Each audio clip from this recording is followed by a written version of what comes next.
Sapo u bë masa sigurimit, u vendos vlerësimi i ligjshëm i arrestit në flagrancë dhe caktimi masës sigurimit arrest në burg për shtetasin Marian Kodeli. Si paraqitet gjendja e tij? Është një ekzaminim paraprak? Akoma nuk është bërë një ekzaminim paraprak. Mariani akoma nuk e kupton veprimet që ai ka kryer, paktën aq sa unë arrit të kuptoj nga gjendja e tij. Akoma s'ka arritur të kuptoj gjendjen, veprimet që kanë ardhur si pasojë e këtij. Mariani shikohet si një person i mbyllur, i heshtur, nuk e di se çfarë ka vuajtur ai nga brenda. Dhe sjellja që ai ka bërë është realisht shumë e rëndë, pa parashikueshme, pa paramenduar nga askush. Ka ardhur një veprim ka qenë një veprim i momentit apo ka pasur debate më parë? Ka qenë një veprim i momentit. Familja e tyre në komunitet vlerësohet si një familje e rregullt, punëtor, shtetasi i ndjeri, gjejmë momentin që të shprehim të ngushëllimet tona për familjen e tyre, për si ndodhi një ngjarje shumë e rëndë. Është paraqitet si një familjar i rregullt, punëtor, i cili ka kontribuar gjithë jetën për familjen e tij.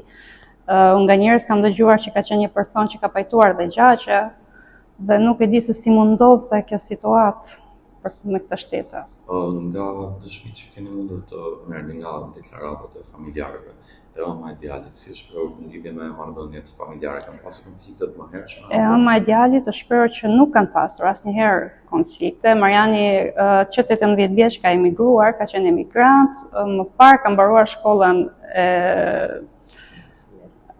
e mesme, gjatë shkollës ka qenë në shkollë edhe ka punu në të njëjtën kohë. Gjithashtu, pas moshës 18 vjeçe ka qenë emigrant,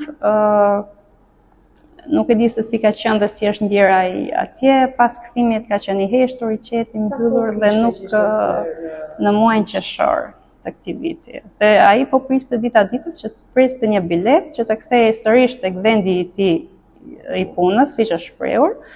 Para pak ditësh ju kishte vdekur gjyshja e tij dhe për këtë arsye ai është munduar, të rri vetë sa ditë, siç është i ka thënë Dhiati, të rrish sa ditë.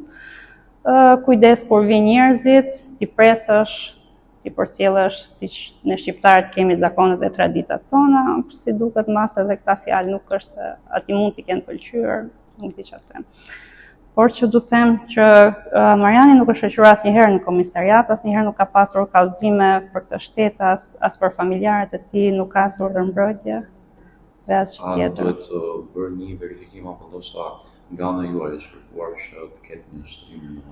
Po, nga ana ime, si avokate, duke parë gjendjen e Marianit, kam kërkuar shtrim i përkohshëm në një institucion mjekësor dhe vlerësoj që është urgjente që atij t'i bëhet një akt ekspertimi nga ekspertët e mjekësisë ligjore për të kuptuar dhe parë gjendjen e shëndetit mendor.